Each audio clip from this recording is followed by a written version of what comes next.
저 윤석열 절실한 마음으로 여러분 앞에 이렇게 섰습니다. 저는 원래 정계에 발을 디딘 사람도 아니고 국민들을 고통에 몰아넣고 피해를 주는 그런 사람들과 세력을 상대로 대한민국의 법을 수십 년간 집행해온 사람이었습니다.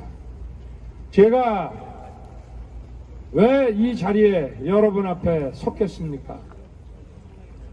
얼마나 민주당의 이 5년 집권이 국민들을 고통에 몰아넣고 불법과 반칙을 일삼았으면 국민들께서 저를 불러내고 이 자리에 오도록 키워주셨겠습니까? 정치인이 아니었던 제가 최근에 정치를 시작하고 국민의힘의 대통령 후보로 이 자리에 섰다는 것 자체가 민주당에 대해서는 파산 선고를 의미하는 것입니다. 안 그렇습니까, 여러분? 윤석열!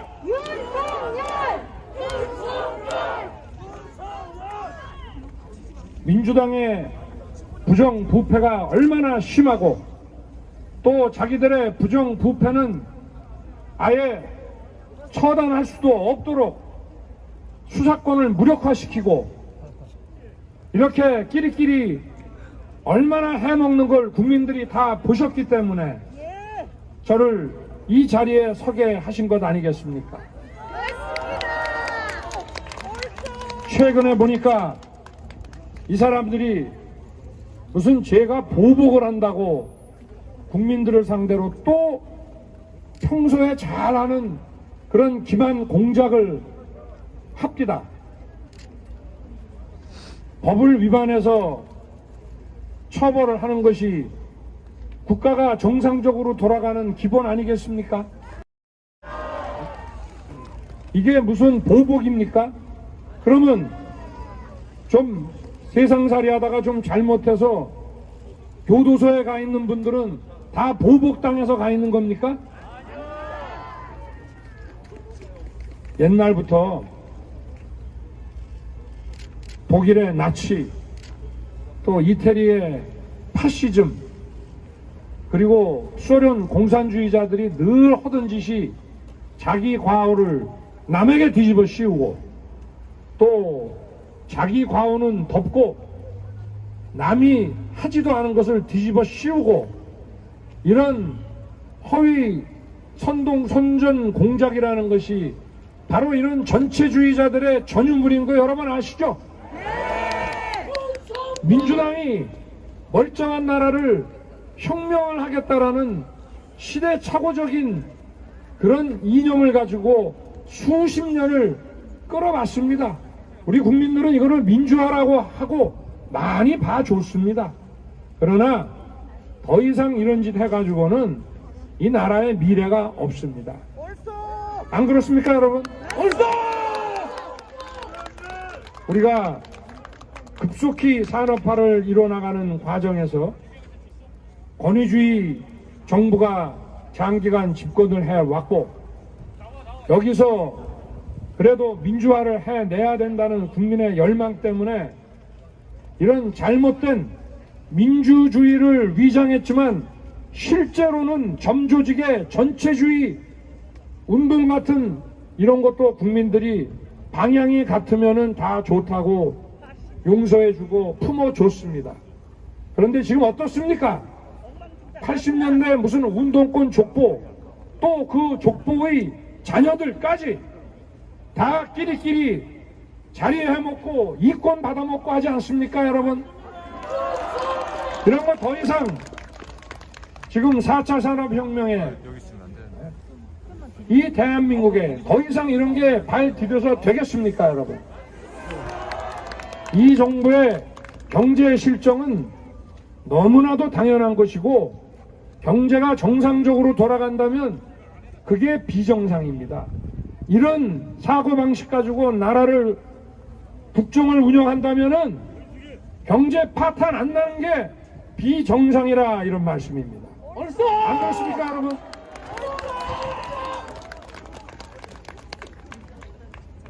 국민들 편하게 살고 국민들에게 일상을 회복시키고 국민들이 열심히 일하는 분들이 그래도 보람된 성취를 느끼게 하고 이게 뭐 어렵습니까? 상식에 입각해서 국민의 목소리를 경청하고 정상적인 정책을 펴나가면은 뭐 다소 조금 시간이 걸릴 수도 있고 또 실수도 할 수 있는 거지만 큰 방향에서 국민들 편하게 사시게 하는데 큰 어려움이 없습니다. 그런데 이 정부는 어땠습니까? 정권 초기부터 갖은 해괴한 국민의 상식으로는 납득이 안 가요. 이거를 이해하려고 그러면은 따로 공부를 해야 되고 주입을 시켜야 돼. 에? 안 그렇습니까?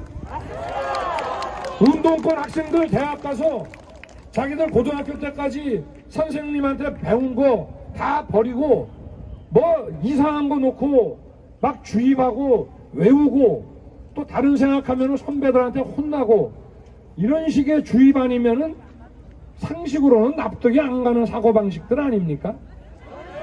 이 정부 경제정책, 부동산 정책 보십시오. 이게 도대체 28번을 한 것이 이게 말이 되는 소리입니까, 이게?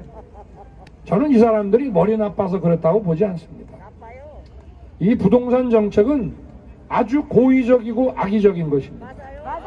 집값을 올려서 그래도 운이 좋아서 집을 갖게 된 사람과 그렇지 못한 사람을 가르고 집이 없는 사람은 민주당 찍고 그러려고 만들어 놓은 거지 상식에 맞춰서 오면 이런 일이 벌어질 수가 없습니다. 우리 건국 이후 지금까지 7, 80년 동안 당대에 이렇게 집값 뛰는 거 봤습니까, 여러분? 이게 고의와 악의가 선거 전략에 들어가지 않았으면 이런 식의 방책이 나올 수 있는 겁니까? 이 사람들 뭐 가진 사람은 보수고 없는 사람, 서민은 자기들이 보살핀다고 오래전부터 얘기해 왔습니다. 그러나 양극화는 더 심해지고 불평등 지수는 더 높아지고 서민의 허리는 더 휘어졌습니다. 이거 위선 아닙니까, 여러분? 노동자 편을 든다고 했어요. 저임금 노동자 편을 들어서 사람이 먼저라고 했습니다. 그런데 노동자의 삶이 나아졌습니까?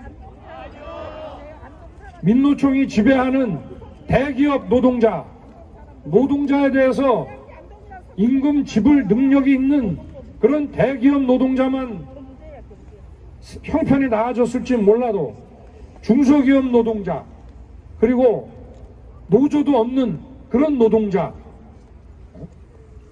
택배 노동자, 플랫폼 노동자 이런 분들 삶이 도대체 이 민주당 정권에서 나아졌습니까, 여러분? 아니요! 오로지 민노총, 전교조 몇 개의 시민단체 끼고 자기들끼리 끼리끼리 해먹었지 국민 전체의 삶, 서민의 삶, 전체 노동자의 삶을 챙겨보기나 했습니까? 선거 때마다 늘 하는 공작이고 또 평소에도 선거에 이기기 위해서 이 사람들은 선거 전문가입니다. 밥 먹고 한 게 이런 거밖에 없어요. 정상적인 직업 갖고 땀 흘려서 자기 먹고 살 거 돈 벌고 한 게 아니라 시대착오적인 이념에 빠져서 수십 년 동안 선거 공작만 해온 사람들 아닙니까? 그러니까 이 순진한 국민들 또 그런 것에 적응되지 않은 정치인들 가지고 논 겁니다, 그동안. 저는 검사 생활 26년 하면서 이 사회의 비리, 기득권 세력의 비리, 이런 이권 카르텔, 저는 진보 보수 안 가리고 니 편 내 편 안 가리고 철저하게 처리하고 연구해온 사람입니다. 이 민주당의 이런 행태는 제 눈을 못 벗어납니다. 제가 비록 정치는 늦게 했지만 이 민주당이 그동안 해온 짓은 제가 대한민국에서 제일 잘 압니다, 여러분. 공작 전문가들입니다. 지금도 보십시오. 이 만들어내는 네거티브나 이런 거 보십시오. 엑스파일 6월부터 있다고 당대표가 떠들었는데 증명된 거 있습니까? 없습니까? 없습니다. 그러면서 자기들의 대장동, 백현동, 성남FC, 경기도의 코너아이 이런 거 다 덮었습니까? 아니면 정상적으로 수사했습니까? 제가 아까 말씀드린 대로 이 전체주의자들의 선동 방식과 똑같죠? 이게 민주주의 맞습니까? 이게 진정한 민주화 해온 사람들 맞습니까?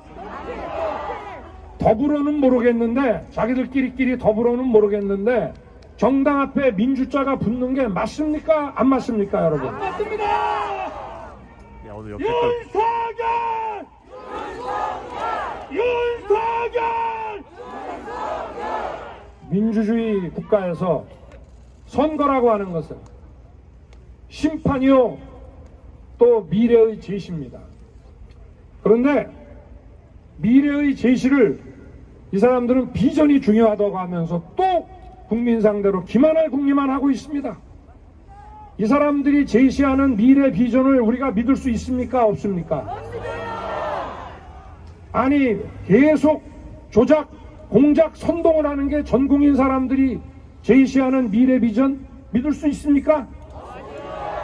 그리고 이 사람들이 제시하는 미래 비전, 국민들에게 이거 해준다 저거 해준다는 것이 자기들이 부정부패해서 숨겨놓은 돈 꺼내서 한다는 겁니까? 여러분들 호주머니에서 세금 뜯어다가 쇼를 한다는 겁니까 도대체? 미래라고 하는 것은 늘 과거에 대한 반성과 회고에서 시작되는 겁니다. 우리가 자라나는 세대들에게 역사 공부를 왜 시킵니까? 그냥 과거를 알라고 시키는 겁니까?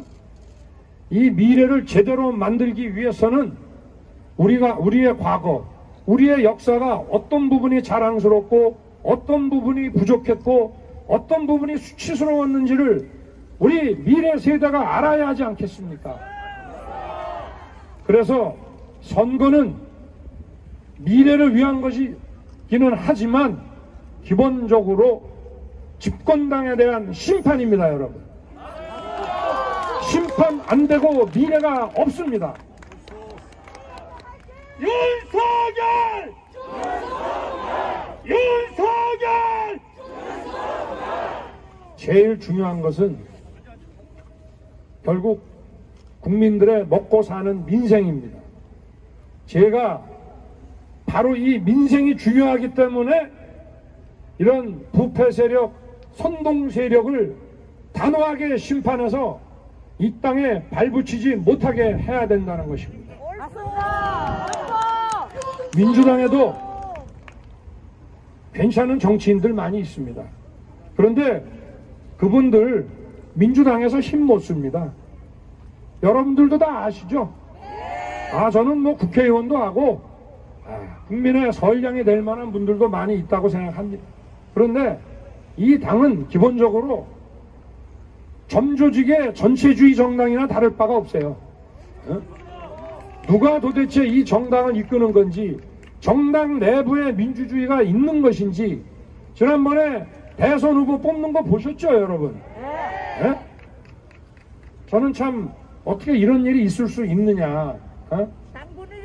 이 대법원 판례가 어떤 조직이든지 처음에 후보로 출마했던 사람들의 표를 다 합쳐서 50%가 넘어야만 결선 투표를 안 하게, 그것이 대법원의 판례입니다. 그거를 뒤집고 후보를 내지 않습니까? 그러니까 이게 정상적인 정당이 아닙니다. 그러면 국민의힘뿐만이 아니라 민주당도 정상적인 정당을 누가 만들어야 되겠습니까? 국민이 만드셔야죠. 어떻게 만듭니까? 단호하게 심판을 해야 민주당도 발전합니다. 국민의힘이 정권을 잡아들여도 민주당이 국익을 위해서 제대로 견제하고 국민의힘과 협의해가면서 국정을 끌어갈 수 있는 것입니다, 여러분. 이거 그냥 놔두면은 이 당이 아주 암에 걸려서 더 헤어나올 수가 없습니다. 우리 국민의힘 보십시오. 국민 여러분께서 여러 차례 선거를 통해 단호하게 심판해 주셨죠. 그러니까 저도 이 자리에 설 수 있었고 30대 이준석 대표도 당대표가 될 수 있었던 것입니다. 그러면서 앞으로 계속 변화를 해 나갈 것입니다, 여러분. 윤석열 대통령! 이번 선거는 매 5년마다 돌아오는 그런 선거하고는 다릅니다. 민생이 정말 사느냐 죽느냐, 또 우리 청년의 미래가, 밝은 미래가 보장되느냐, 아니면 우리 청년들이 좌절의 늪에 빠지느냐, 또 이 나라 번영을 이끌어왔던 이 자유민주주의 체제가 발전하느냐, 아니면 계속 대북 불종으로 우리의 자유민주 체제와 안보가 흔들리고 국제사회에서 외면당하느냐 아니냐, 이런 거를 결정하는 매우 중요하고 심각한 위기 상황에서 치르는 선거라는 거 여러분들도 한번 아시죠?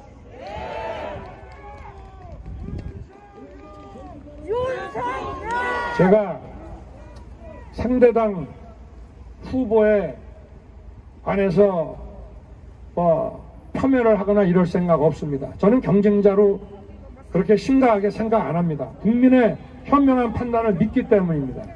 그러나 여러분들 경기도민이니까 다 아시겠지만 도대체 도시개발 사업을 하면서 3억 5천만 원 넣은 사람이 지금 8,500억을 가져가고 또 1조 가까운 수익을 받아간다는 거 어디 지구상에서 보셨습니까?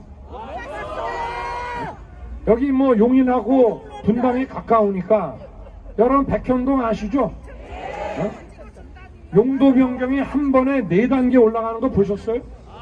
산속의 자연 녹지가 일반 주거지역 1종, 2종, 3종 거쳐서 준주거지역으로 4단계 뛰는 거 보셨습니까? 그리고 전부 임대주택 짓겠다고 해놓고 나중에 재승인해 줄 때는 임대주택은 10%만 줘라. 이렇게 해서 업자가 수천억을 챙겼는데, 그리고 이거를 중개한 사람이 자기 법률사무소 사무장에 선거대책본부장 했던 사람인데, 제가 TV 토론 때 물어보니까 그런 거 아니라 하더라고. 이런 사람을 대통령 후보로 내세운 정당입니다. 지금 인구 100만에 성남시를 운영하면서 이렇게 했는데 5천만의 대한민국을 국정을 이끌다 보면 또 얼마나 많은 이런 특혜를 주고 이래 하겠습니까, 여러분? 이게 정상적인 행정이고 정치입니까? 아닙니다. 행정과 정치는 무엇보다 공정이 생명입니다.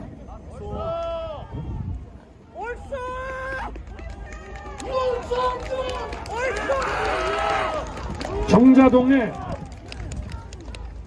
부산건설 건물을 용도 변경해서 70억에 딴 게 산 땅이 뭐 수천억이 됐고 지금은 뭐 건물 지어서 1조가 다 된다고 하는데요. 이거 부산이 자금난에 시달릴 때 이 용도 변경돼 갖고 땅 값이 오르니까 이거가 담보로 잡고 은행에서 1,300억 대출 받아서 자금난을 해소했습니다. 그런 기업이 성남 축구팀에 42억 원의 후원금을 자발적으로 낼 수 있습니까? 없습니까? 없습니다. 그런 현안 기업들로부터 3년간 165억 5천만 원을 후원금으로 땡겼습니다. 근데 더 재미있는 거는 이거 아마 어디에도 없는 것 같은데, 후원금을 유치한 사람들한테는 10%에서 20%씩 성과급을 주게 또 규정을 만들어 놨어요. 성과급 배정은 구단주인 시장이 하는 겁니다. 그러면 16억에서 30한 3억까지의 성과급이 나갔을 텐데, 시의회가 그 성과급 누구에게 어떻게 집행이 됐는지, 또 165억 5천만 원은 어디다 썼는지 용처를 밝히라 하는데 아직까지 묵묵부답이에요. 답변을 할 수가 없죠. 아니, 정상적으로 잘 했으면은 어이구 묻기 전에 먼저 공개했겠죠. 안 그랬습니까? 네, 제가 후보를 얘기하는 것이 아니라 이런 거 뻔히 알면서 집권 여당에서 대통령 후보로 선출한 당이다, 이런 얘기입니다. 그러니까 이 당이 얼마나 병든 당이 아닙니까? 그렇죠? 경제 정책을 이번에 대선에서 꺼낸 경제 정책을 보니까 뭐 친기업적이면서 또 친노동적이고 친중소기업적이고 뭐 이렇게 좋은 말은 다 넣어놨습니다. 그런데 뭐 공정성장, 신경제 뭐 이런 얘기를 많이 했는데 결국은 세금 왕창 뜯어내가지고 좀 나눠주고, 그리고 또 옛날 그 미국의 1930년대처럼 말이죠. 뭐 뉴딜을 배워서 안 되나? 그래가지고 정부가 자기들이 알아서 투자 판단해갖고 수백조의 세금 뜯어낸 거를 자기들의 정부의 투자 판단으로 경제를 부흥시킨다는 겁니다. 이거 말이죠. 기업 이렇게 세금 뜯어내면 못 삽니다. 다 외국으로 도망갑니다. 이게 노동자 위하는 겁니까? 노동자의 일터가 어디입니까? 기업이 잘 돼야 노동자도 받을 것이 많이 생기는 겁니다. 노동의 가치는 중요합니다. 사람을 사람 대접 안 해주는 그런 나라가 발전 못하는 거 아니겠습니까? 노동자를 제대로 대접 못하는 나라가 발전할 수 있습니까? 기업과 자본가만 배불리하는 나라 발전할 수 있습니까? 그러나 또 한편 노동자의 일터도 지켜줘야 되는 거 아니겠습니까? 균형 잡힌 정책과 균형 잡힌 사고를 해야 모두가 잘 살게 되는 것이죠. 이거 상식입니다. 그리고 이 세금 뜯어서 자기들이 투자 판단해서 경제를 부흥시킨다는데 또 자기들끼리 누구한테 하청 주고 사업 이권거리 만들어 줘가지고 또 자기들끼리 배불리 먹고 살자, 이런 것이겠죠. 이거 믿을 수 있습니까? 이렇게 선동과 공작의 전문가인 이 민주당 정권에게 수백조 수천조의 국민 세금을 어떻게 사용하고 처분할지 맡겨도 되겠습니까, 여러분? 안 되죠? 윤석열!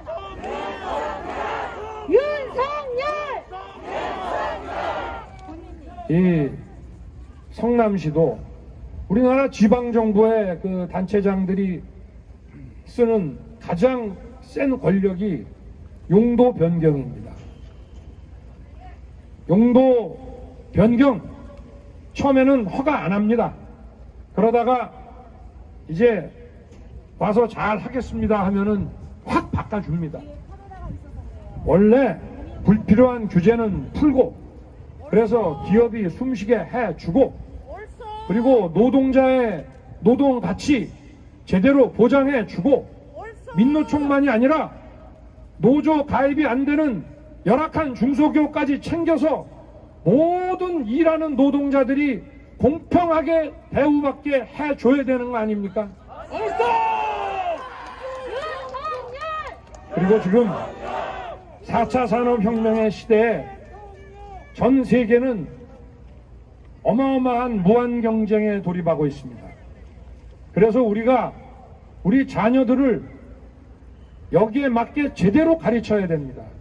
저는 과학교육, 디지털 교육을 대단히 중시합니다. 이런 거 공부하기도 바쁩니다. 그런데 이 민주당의 시대착오적인 이 좌파 이념으로 만든 학교가 뭡니까? 혁신학교죠.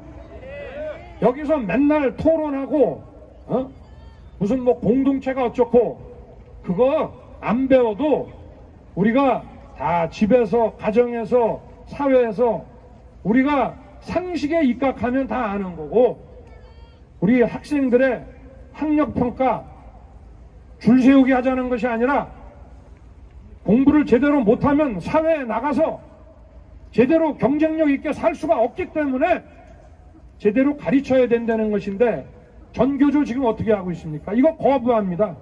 그래서 전부 국가와 사회에 의존해서 먹고 살 사람들만 배출하겠다, 이런 얘기입니다. 이게 온전한 나라입니까? 이래갖고 나라 지키고 민생 지킬 수 있습니까, 여러분? 없습니다!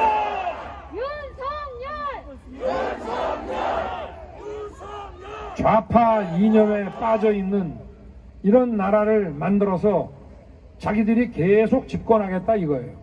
그러니까 이 정권 초기에도 이런 얘기 민주당 아주 실세 그 정치인들이 자기들이 20년 집권한다 하고, 또 재작년 총선에서 표를 좀 얻고 나서는 50년을 집권한다, 이런 얘기합니다. 그렇게 해서 만들려는 나라가 자유민주국가입니까? 아니면은 좌파 이념 국가입니까? 좌파 이념 국가입니다. 그렇게 되면 우리 국제사회에서 어떻게 되겠습니까? 지금 전 세계적으로 잘 사는 나라, 선진 경제 문명 국가들이 그런 좌파 이념에 매몰돼 있습니까? 그런 나라들이 노동자의 노동 가치를 존중할 때 특정 노총만 챙깁니까? 대통령! 우리가 정상적인, 제가 맨날 상식이라고 얘기하는 게 바로 그겁니다. 이 상식이라는 거는 혁신학교 같은 데서 따로 배우지 않아도 정상적인 가정과 마을과 직장에서, 학교에서 저절로 공감하고 느끼는 것입니다. 이 상식을 회복하고 온전히 세워서, 그러면 저절로 경제는 발전하고 기업도 성장하고 또 노동자들의 임금도 올라가게 돼 있습니다. 그렇게 해서 우리가 거둔 세금으로 어렵고 취약한 분들을 더 따뜻하게 살펴서 이분들이 다시 재도약을 통해서 왕성한 경제의 주체가 될 수 있게 하는 거, 그게 정상적인 나라 아닙니까?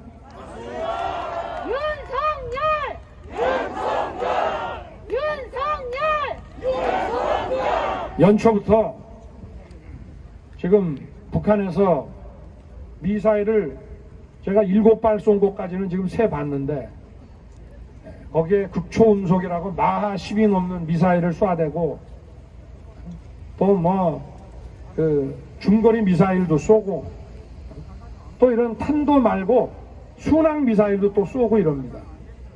그래서 우리가 이 미사일 대응을 하기가 상당히 어렵게 지금 돼 있고, 이런 재래식 무기 가지고는 잘 안 되니까 이런 핵을 탑재한 미사일로 지금 우리 대한민국을 위협하고 있습니다. 그래서 극초음속 미사일을 대응하기 위해서 마하 10보다 더 빠른 마하 14의 사드에 대한 추가 배치가 필요하다고 얘기를 했더니 저보고 전쟁광이라고, 또 아까 같은 그런 선전선동 프레임을 씌웁니다. 국민 여러분, 여기에 더 이상 속아서 되겠습니까? 우리 안보라는 것이 무슨 권위주의 군사정부를 지키기 위한 겁니까? 우리 자유민주주의와 우리의 경제 발전을 지키기 위한 거 아닙니까? 또 우리의 다음 세대를 지키기 위한 거 아닙니까?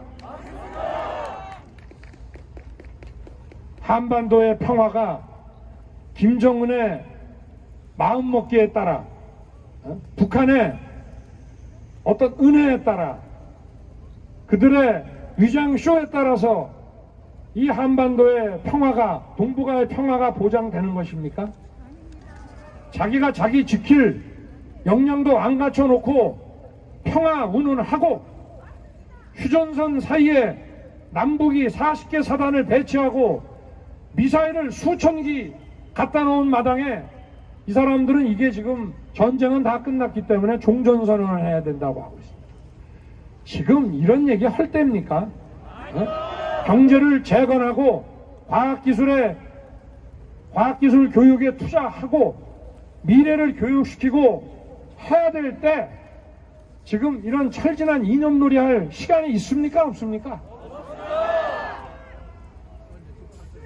저는 이 민주당이 또 집권하고 또 집권만이 중요한 것이 아니라 이 병든 민주당의 이 잘못된 전체주의 세력들이 민주당을 장악하고 정상적이고 훌륭한 정치인들이 숨쉬지 못하게 만드는 이것이 지속된다면은 대한민국 미래가 없습니다. 국민의힘도 잘못하면 국민 여러분께서 엄히 질타해 주시고 이런 비판과 심판과 이런 것이 국민의 권리 아닙니까?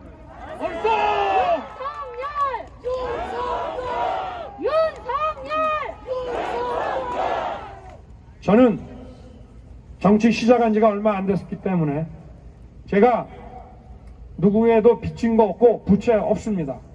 오로지 나라를 좀 정상화시키라고 불러내신 국민들과 저를 이 자리에 서게까지 키워주신 국민 여러분에 대한 빚과 부채만이 있을 뿐입니다. 제가 이 빚을 국민들께 갚기 위해서 어떠한 부당한 기득권과도 목숨 걸고 싸울 의지와 모든 것을 여러분께 바칠 생각이 있습니다. 그래서 이 자리에 나왔습니다. 윤석열!